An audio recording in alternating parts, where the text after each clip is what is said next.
Assalamualaikum warahmatullahi wabarakatuh. Kembali lagi bersama saya Albert Tanadi.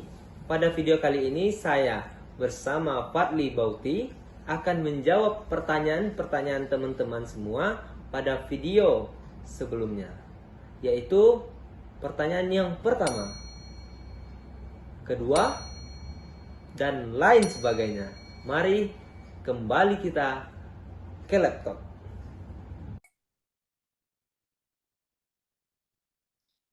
Selamat malam Fadli. Gimana kabarnya Fadli? Malam Bang, Alhamdulillah Bang, baik Bang. Bang sendiri gimana? Gimana? Alhamdulillah sehat. Gimana pendidikannya? Lancar? Alhamdulillah Bang, lancar. Ini sudah Alhamdulillah. masuk tahap ya, tahap terakhir Bang untuk Udah kami. tingkat tingkat terakhir ya? D3 ya? Iya, tingkat terakhir Bang, tingkat 3, D3. Itu D3 buat laporan akhir juga kah? Atau gimana tuh? Pasti Bang. Laporan akhir ya. Itu mulainya kapan? Udah mulai apa gimana? Sedang dibicarakan Bang, dan ini mungkin eh, bulan depan atau pertengahan bulan ini kami akan keluar Bang, akan Gitu ya. KPA. Ya mantap mantap mantap. Semoga lancar lah sampai akhir ya. Amin Bang. Jadi gini, Fadli, karena video kita yang sebelumnya itu booming, banyak yang bertanya juga kan. Jadi pada video kali ini Abang mau buat video untuk menjawab pertanyaan-pertanyaan teman-teman yang ingin mencoba seleksi Universitas Pertahanan. Mana tahu dengan kita membuat video ini bisa membantu mereka untuk menghadapi seleksi-seleksi tahapan-tahapan terkait seleksi Universitas Pertahanan. Sedangkan pendaftaran Universitas Pertahanan udah tutup ya. Tanggal berapa kemarin, Pak Li? Kemarin itu tanggal 29 kalau nggak salah Bang, untuk jenjang Dua puluh S1. sembilan ya, 29. Ya Bang. Untuk S1, D3-nya masih buka berarti? D3-nya itu akan dibuka April ya Bang. Antara Oh, April sama Mei. berarti beda Jadi ya? beda Bang. Oh, nggak sekaligus ya. S1 buka, D3 juga buka. Jadi bergantian Iya, berarti ya. benar Bang, bergantian. Berarti kalau misalnya kayak gitu, kalau kita coba tes S1 terlebih dahulu nggak lulus, bisa ikut di D3 juga. Tentu Bang, bisa Bang. Wih, mantap juga. Berarti dalam 1 tahun tuh kita berkesempatan 2 kali tes ya. Benar Walaupun Bang. sekali-sekali tes kan, S1 sekali, D3 sekali. Tapi kalau kita mau masuk Unhan tuh mungkin nggak terlalu apa kepikiran untuk S1 D3 yang penting lulus gitu kan. Nanti kalau misalnya D3 bisa kita sambung lagi S1 nanti kan itu kaji menurun dulu ya. Benar Bang. Mungkin langsung aja Pak Ling untuk pertanyaan yang pertama. Eh, Batas usia untuk ikut seleksi Unhani berapa ya? Untuk batas usianya itu Bang, karena sudah banyak dilampirkan di Google ya Bang, Ya. untuk syarat-syarat dari pendaftaran dari Universitas Pertahanan Republik Indonesia, itu batas usianya itu 20 tahun Bang. Dan itu juga dilihat dari tahun kelulusan dari peserta ataupun pendaftar ini. Semisal tahun tersebut dia lulus 2021, berarti dia masih bisa masuk di 2022 sama 2023. Yang intinya itu batas usia tidak lebih dari saat saat pendidikan itu lewat dari 21 tahun. Maksimalnya itu 21 tahun, Bang. 20 lagi 20 tahun, Bang. 20 tahun ya. Berarti kalau masuk ke 21 tuh nggak bisa lagi. Kalau untuk persyaratannya memang begitu, Bang. Oh, Jadi berarti 20. di bawah 21. 20 lebih berarti boleh bulannya gitu ya. Benar, Bang. Berarti hampir sama dong sama yang mendaftar IPDN, sekolah kedinasan yang lain sama polisi ya. Hampir sama ya untuk batas umur ya berarti ya. Berarti udah kejawab lah untuk batas umur masuk Universitas Pertahanan nggak jauh beda dari sekolah kedinasan maupun kepolisian, ya kan? Benar, Bang. Ya, betul betul betul. Ada yang mau ditambahkan lagi untuk batas usia kira-kira Fadli? Udah cukup Bang, karena memang 20 itu memang sudah batas dari persyaratan dari masuknya ke Universitas Pertahanan. Iya iya betul betul. Berarti kalau misalnya kita lulus SMA-nya umur 20 tahun, berarti sekali tes kita bisa ya kan? Iya Bang, benar. Terus ada juga di komentar tuh Fadli, kita tuh hanya bisa mencoba eh, seleksi Unhani cuman 2 tahun katanya. 2 tahun setelah lulus, berarti nggak mikirin batas usia itu.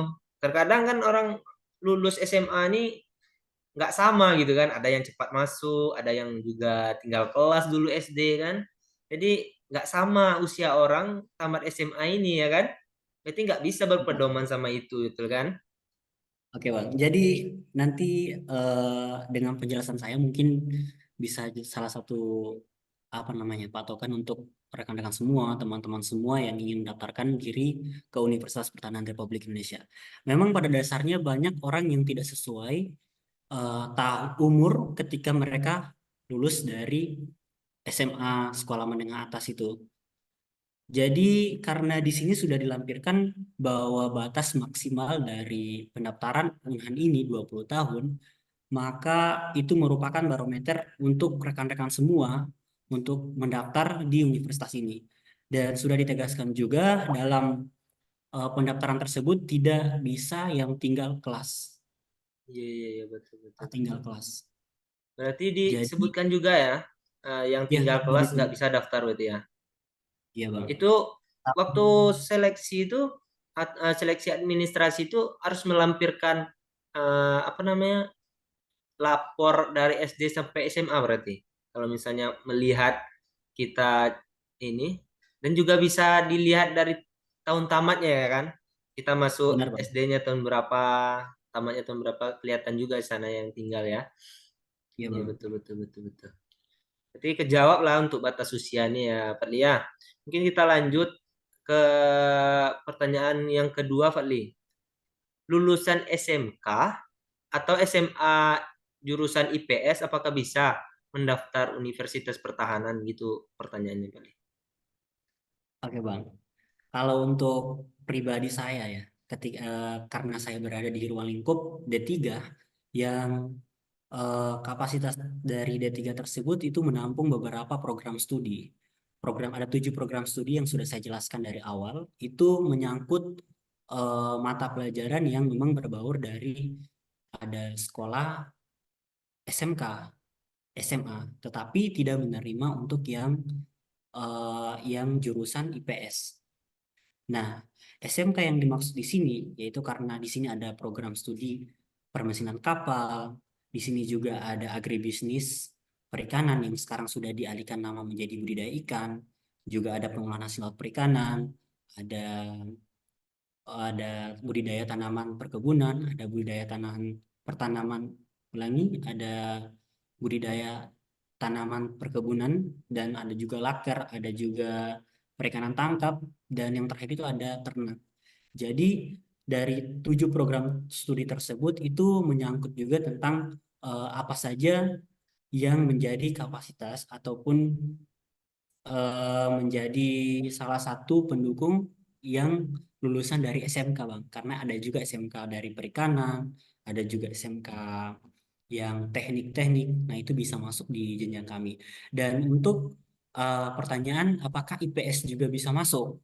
Kalau di ranah kami itu, dalam ruang lingkup kami itu nggak bisa, Bang. Hanya saja di S1 sana sekarang sudah dibuka program studi sarjana, program studi sejarah.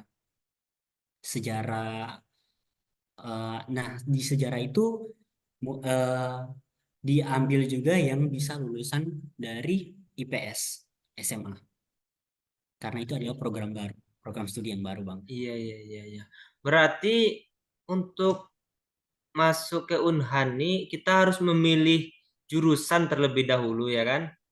Benar, Nah, Bang. beda kita masuk ke kayak sekolah kedinasan IPDN, STAN.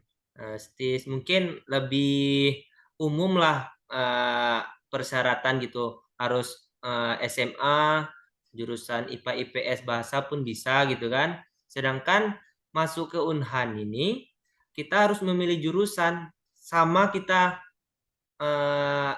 apa namanya mendaftar SNPTN kan. Pilih universitasnya, pilih jurusannya apa, dan setiap jurusan tuh punya persyaratan yang berbeda gitu kan. Gitu maksud Fadli tadi kan, itu kesimpulannya yang Abang tangkap ya. Jadi bukan berarti anak IPS nggak bisa masuk Unhan, anak SMK belum nggak bisa masuk Unhan. Berarti semuanya bisa berkesempatan untuk masuk Unhan asalkan sesuai sama permintaan dari jurusannya ya kan. Benar Bang. Gitu ya. Berarti berpeluang besar lah bagi teman-teman kita yang lulus SMK, SMA jurusan IPS, bukan berarti IPA terus yang bisa itu kan, karena sudah buka juga jurusan sejarah yang persyaratannya pun lulusan SMA jurusan IPS gitu ya, Pak Lia. Benar Bang. Berarti terjawab lah cukup lengkap jawaban dari Sersan Fadli ini ya. Untuk pertanyaan selanjutnya, ini berkaitan dengan lulusan Universitas Pertahanan gitu Pak Li. Yang D3 nih lulusannya jadi apa? Maksudnya mungkin dibedakan lulusan Unhan D3 S1 mungkin kalau di ya, ASN tuh kan ada pangkatnya gitu kan. Kalau TNI pun ada pangkatnya. Kalau misalnya kita lulusan S1 atau diploma 4, kalau di ASN itu mungkin golongan 3A. Sedangkan di TNI itu mungkin letnan 2 gitu ya kan. Jadi lulusan D3 nih apa outputnya gitu itu maksudnya. Oke Bang. Jadi untuk lulusan yang dipertanyakan untuk D3 ya Bang. Iya. Karena berhubung ada sedikit pemberitahuan yang mungkin saya baru bisa menyampaikan mungkinnya ya Bang. Ini semuanya akan dialihkan ke militer Bang. Akan tetapi eh, apa namanya ya, dalam situasi tersebut itu belum dapat kami pastikan karena sesuai dari kami itu secara tidak langsung menunggu arahan dari pimpinan kami bahwa nanti akan ditempatkan menjadi apa dan seperti apa Bang. Dan yang kami tangkap sebelumnya itu bisa dialihkan ke BUMN, ada juga ASN di bagian pertahanan, dan di ikatan kedinasan yaitu kayak semisal apa namanya apa TNI ya Bang. Nah TNI untuk pangkat sama golongannya itu memang kami belum menerima secara secara realnya itu secara apa ya secara ketegasan dari pimpinan kami untuk lulusan kami menjadi seperti apa. Akan tetapi ini juga mendapatkan kabar gembira ya Bang. Kami menyebutkan kabar gembiranya karena mungkin saya masih menggunakan kata mungkin nanti akan dialihkan menjadi sarjana terapan gitu Bang. Berarti Tetapi lagi tidak berkelanjutan nanti gitu. berkelanjutan Berarti tamat dan D3 langsung nyambung S1 berarti. Nggak kerja dulu berarti. itu hmm, bisa saja Bang. Bisa saja juga itu langsung diganti jadi D4 bukan D3 lagi gitu. Langsung bukan Langsung lagi itu. S1-nya gitu, Bang. Oh gitu. Berarti Lulusannya itu tambah Bang, tahunnya besok tuh. itu Bang yang masih Berarti dalam masih tahap menunggu ya. Masih menunggu ya ibaratnya kebijakan dari masih pimpinan bisa lah. diam Gitu kan. Iya, iya ya, Bang. betul-betul. Tapi kami selalu percaya dan yakin bahwa kami tidak akan pernah disia-siakan. Karena ini merupakan salah satu program yang sangat baik dan ketika kami lulus dari sini pun itu tidak ada yang tidak akan menjadi apa namanya tidak akan Dapat menjadi kerja lah semuanya ya kan. Gitu kan.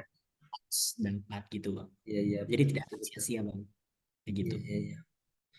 Ya percuma aja misalnya kita lulusan Universitas Pertahanan, tiba-tiba kita lulus nggak ada dapat kerja, kita dibiayakan oleh negara dari awal sampai akhir, nggak mungkin kan?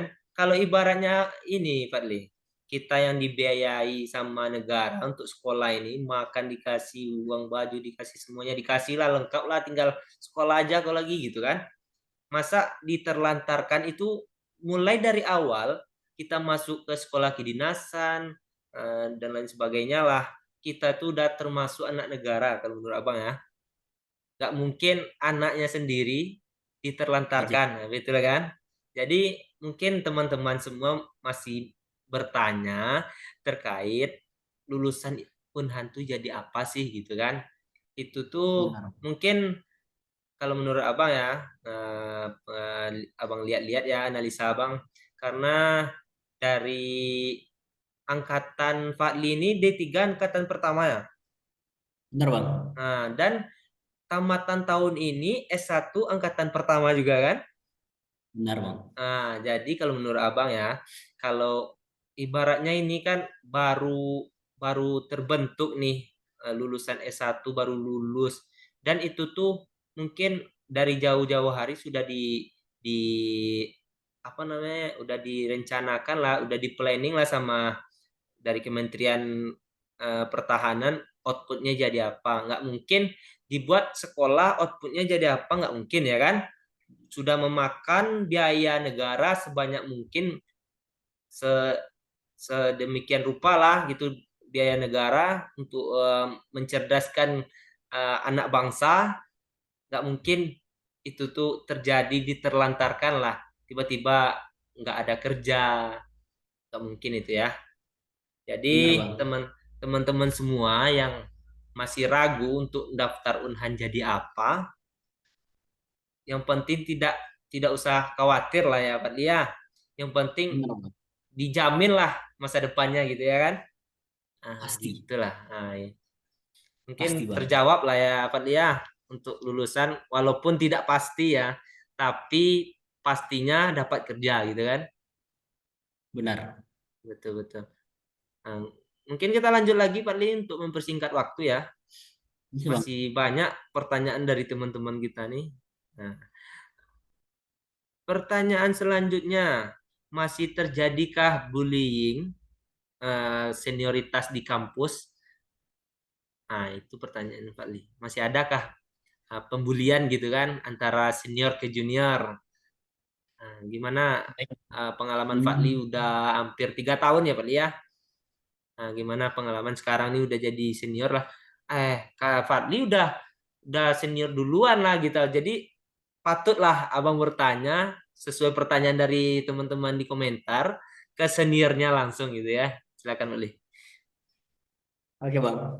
Jadi untuk permasalahan tentang bully ya bang. Itu di lingkungan kami tidak terdapat ataupun tidak tidak terlaksananya kegiatan yang bersimpang negatif tersebut, Bang. Artinya kami di sini dilatih untuk menjadi manusia yang memang berguna untuk negara, Bang. Dan saya sebagai seniornya itu yang kami arahkan kepada mereka itu hanya hal-hal baik. Untuk permasalahan dari perkelahian, bullying, mabuk-mabukan, itu kami ada pengawasan, memang pengawasan ketat, Bang.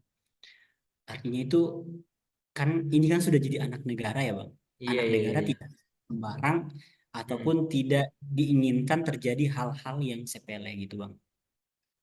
Di sini saya terus terang Bang, karena di Nusa Tenggara Timur ini memang tercatat orangnya keras-keras semua, tetapi Iya, iya, iya. ketika masuk di sini ini memang akan menjadi salah satu eh, barometer perubahan dari seseorang yang memiliki yang memang di lingkungannya itu dia dipacu untuk keras-keras tetapi di sini mereka itu lebih menggunakan pikiran, hati dan tindakan mereka. Jadi semuanya terukur di sini. Dan dari kejadian tersebut dapat meminimalisir itu terjadinya hal-hal negatif seperti itu, Bang. Dan Iya, iya. ketika terjadi hal yang serupa yang dikatakan sama Abang, itu kami sudah ada konsekuensinya, Bang. Dan itu akan dikeluarkan dari kampus, akan mengembalikan dana yang ketika dia keluar dari kampus tersebut, dia akan harus mengembalikan biaya dari eh, dari awal dia masuk sampai dengan dia sekarang menjalani pendidikan. Artinya ketika dikeluarkan, Bang, kayak gitu. Jadi untuk serupa kejadian tersebut di sini memang sudah memang ditakarkan memang sedemikian untuk tidak melakukan hal tersebut. Iya, iya, iya. Walaupun walaupun ada beberapa yang memang itu bukan menjadi masalah, akan tetapi itu sebagai salah satu apa namanya, ya, salah satu Pembinaan. peningkatan ya pembinaan untuk kepada adik-adik juniornya untuk menjadi lebih baik. Karena mendewasakan seseorang tidak harus dengan kata-kata ataupun tidak harus dengan kita mencontohkan hal-hal tetapi hanya keluar dari mulut saja, Bang. Itu kita juga harus memberikan eh, tindakan kita, action kita kepada mereka untuk oh iya ini yang bagus ya. Nanti kedepannya jangan seperti ini. Nah, ini kayak semisal untuk bisa meringankan ataupun memberitahu kepada mereka bahwa hal tersebut tidak bagus diaplikasikan di lingkungan ini gitu. Jadi kita sebagai senior itu kita harus menjadi salah satu contoh kayak istilahnya guru ya Bang. Guru itu kan guguan dan tiruan gitu Bang. Iya, betul, Jadi betul. semua hal yang positif itu yang harus kita turunkan kepada adik-adik kita yang ke junior kita yang di bawah gitu Bang. Hmm. Mungkin udah jelas ya, Pak Lia. Tidak Iya Bang. ada perlakuan bullying di kampus Unhan gitu ya. Jadi untuk teman-teman yang mau daftar Unhan mungkin masih trauma akan kabar-kabar dari sekolah kedinasan yang lain masih terjadi bullying, pemukulan, pembunuhan gitu kan. Jadi di Unhan alhamdulillah sampai saat ini belum ada kasus-kasus tersebut yang muncul lah ibaratnya terjadi gitu ya Pak Lia. Alhamdulillah Siap, lancar-lancar aja ya Pak Lia. Nah, mungkin udah siap. terjawab ya teman-teman ya. Mungkin selanjutnya ini yang paling banyak nih Pak Li ditanyakan di kolom komentar terkait tes IQ. Di mana sih Oh, Kak tes IQ-nya? Berapa sih biaya tes IQ-nya? Dan di mana kita akan tes IQ gitu kan? Mungkin itu dari pengalamannya si Fadli lagi gitu kan. oke Bang. Jadi untuk permasalahan dari eh, apa namanya surat IQ ini ya Bang. Ini kalau pengalaman saya itu karena di Provinsi Gorontalo itu saya kan berada di kabupaten yang muda ya, di Kabupaten Gorontalo Utara. Dan untuk akses ketika kita mau urus surat itu biasanya terdapat di perkotaan gitu Bang. Jadi untuk rekan-rekan semua yang ingin tes IQ itu bisa juga dilihat di Google ataupun bisa ditanyakan kepada rekan-rekannya itu yang ada kuliah di mana ya di perkotaan itu tentu sudah banyak Bang karena pengalaman saya kemarin saya mendapat sumber informasi di mana sih tes IQ ini ternyata tes IQ yang saya datangi kemarin itu di salah satu badan kepengurusan yang memang di bawah oleh salah satu dosen gitu Bang. Dosen yang ada di Universitas Negeri Gorontalo. Dan beliau menjalankan itu sudah bertahun-tahun juga. Dan saya mendapatkan informasi itu dari rekan saya sendiri. Dan untuk biayanya itu kemarin saya menghabiskan dana itu sekitar 150.000 Bang 150 untuk tes. ribu ya. Iya Bang. Berarti sebenarnya tes IQ ini eh, sudah banyak lah tersebar di Nusantara gitu kan. Jadi tidak pula kita susah mencarinya. Jadi kita yang harus lebih mencari tahu ya, Fadli ya, terkait di daerah masing-masing tuh kita nggak tahu ya, paling misalnya di Jawa Timur kita nggak di Jawa Timur gitu kan. Itu kembali lagi sama teman-teman penonton semua eh, berusaha lah untuk melengkapi persyaratan dalam seleksi Universitas Pertahanan gitu ya Pak Lia. Untuk biayanya mungkin rata-rata 150 ya Pak Li, kurang Benar lebih Bang. ya. Setiap daerah mungkin beda-beda gitu kan, palingan nggak jauh beda gitu ya Pak Li ya. Berarti tes IQ ini setiap tahunnya kembalikan ke peserta atau pernah di diseleksi atau di tes waktu di Unhan gitu Pak Li. Maksudnya Unhan yang mengadakan gitu. Nggak kita Oh, sendiri yang mencari gitu. Ada nggak kayak jadi gitu kalau dulu? Atau eh, tahun-tahun terakhir ini gitu? untuk tahun terakhir ini ya mekanismenya masih sama, Bang. Masih Itu sama ya? kita sendiri yang melampirkan ya Mm-mm. dari sini. Jadi untuk apa namanya ya, untuk surat IQ ini karena kemarin sempat di apa ya diarahkan oleh ibu dosennya itu, katanya ini bisa digunakan 6 bulan terakhir atau 1 tahun terakhir, itu saya sudah lupa bang. Dan itu kita sendiri yang melampirkan, kita sendiri yang habis tesnya itu kita lampirkan di persyaratan masuk Unhan. Habis itu menjadi salah satu barometer untuk ada sistem saringnya bang. Mm-mm. Gitu. Iya, iya, iya, iya. Berarti Karena masa aktifnya surat IQ ini atau surat keterangan IQ ini 6 bulan sampai 1 tahun lah kurang lebih. Berarti kalau misalnya kita belum ada rezeki lah, misalnya tahun ini nih kita buat surat keterangan IQ ini eh, belum ada rezeki tahun ini tahun depan, berarti kita coba lagi. Maksudnya tuh harus bisa diperpanjang kah surat IQ-nya atau kita tes ulang gitu? kayaknya untuk lebih memastikan lagi itu kayaknya kita harus tes ulang bang. Tes Karena ulang ini ya. tidak sama, ini kayaknya nggak sama dengan SKCK. Kalau SKCK kan bisa ada perpanjangan ya, Bang. Iya, iya, Tapi betul, kalau betul, betul. Q sendiri itu karena tahun ke tahun kan kita juga ada perkembangan ya, Bang. Jadi Mm-mm. alangkahnya untuk rekan-rekan semua itu dapat mengulang kembali, mengukur kembali berapa apabila kan itu juga kan ketika masuk di Universitas Pertahanan kan sudah ada standarnya, Bang. Iya, iya, seratus iya, dua iya.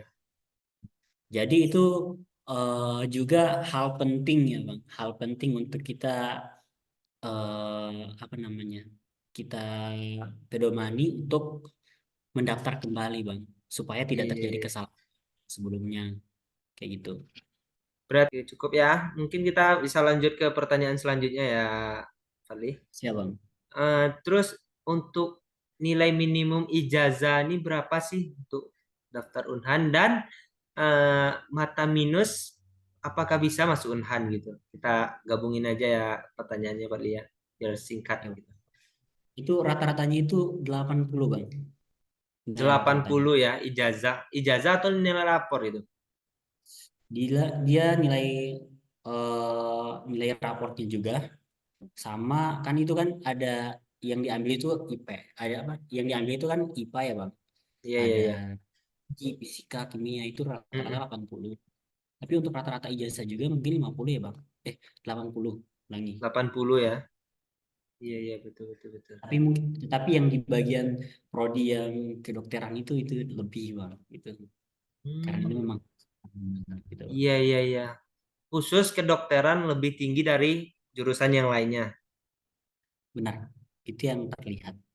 Iya, iya, betul, betul, betul. Untuk mata Itu minusnya itu, Bang. mm-mm, Untuk mata minusnya. mata Untuk minus. mata minusnya sendiri eh kalau pengalaman saya kemarin itu masih diterima yang memang minus akan tetapi tidak lebih dari satu gitu bang, satu kedua itu belum, Mi- tapi yang sedikit lah bisa gitu, tetapi Berarti jangan nggak terlalu terlalu terlalu ya. iya Jadi iya ada batas takut maksimalnya berarti ya. iya. Dan itu kan nanti dites kan bang, dites Iya, iya, kesehatan. betul, betul. Dan ketika tidak lulus berarti ya salahnya di situ bang, di kesehatannya kayak Iya, gitu. iya, iya, iya. Langkah baiknya disiapkan untuk rekan-rekan semua, tolong dipersiapkan sedemikian rupa, jangan berlamaan main gawai gitu, supaya bisa menjaga kesehatan mata. Mungkin ini pertanyaan terakhir nih Pak Li. Pertanyaan terakhir Siap. mungkin tertuju langsung ke Fadli langsung dan berpedoman sama video yang sebelumnya. Karena Fadli bilang Fadli itu ikut tes tanpa pengetahuan orang tua. Terus Ya, dalam melengkapi berkas persetujuan orang tua apakah tidak dilampirkan atau gimana gitu? Nah, itu pertanyaannya.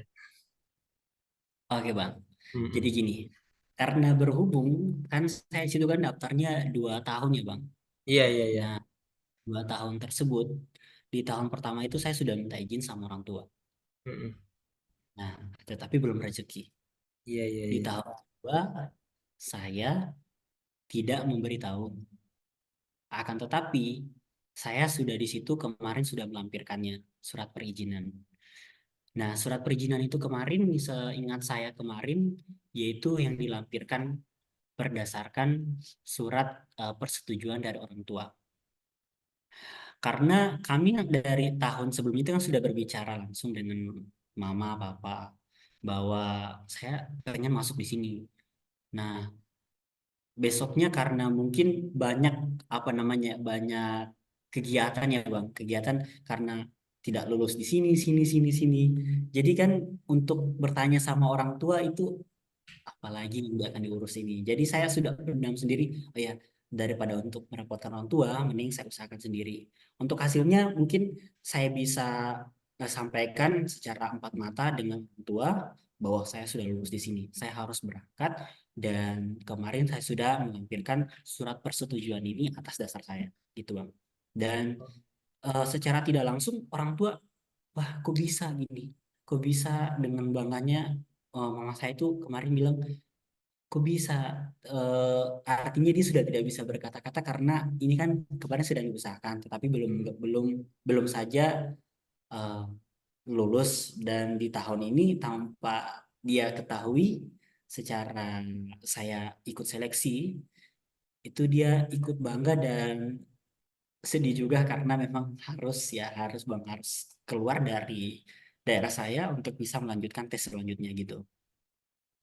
Jadi bukan berarti kemarin saya sudah membohongi untuk memanipulasi apa namanya itu penyuratan tersebut tidak, karena saya sudah dari awal sudah membicarakan hal tersebut kepada orang tua. Hanya saja di tahun sebelumnya, tahun pas saya sudah mau berangkat baru itu saya sampaikan gitu Iya, bagus. di tahun dua ribu dua Berarti puluh itu dan berarti itu klarifikasi dari Fadli lah dari video selanjutnya ya, penyampaian mungkin belum lengkap lah kemarin ya Fadli ya, mungkin karena waktu, mungkin karena namanya juga kita bercerita pengalaman kadang kita lupa juga dapat lihat apalagi sudah terjadi 2 tahun yang lalu kadang tidak sesuai lah sama realita yang kita jalani sama cerita ada yang kurang gitu kadang kan berarti udah jelas ya benar. teman-teman semuanya dari pengalaman Sersan Fadli ini bisa kita ambil ilmunya, kita ambil pengalamannya untuk kita pedomani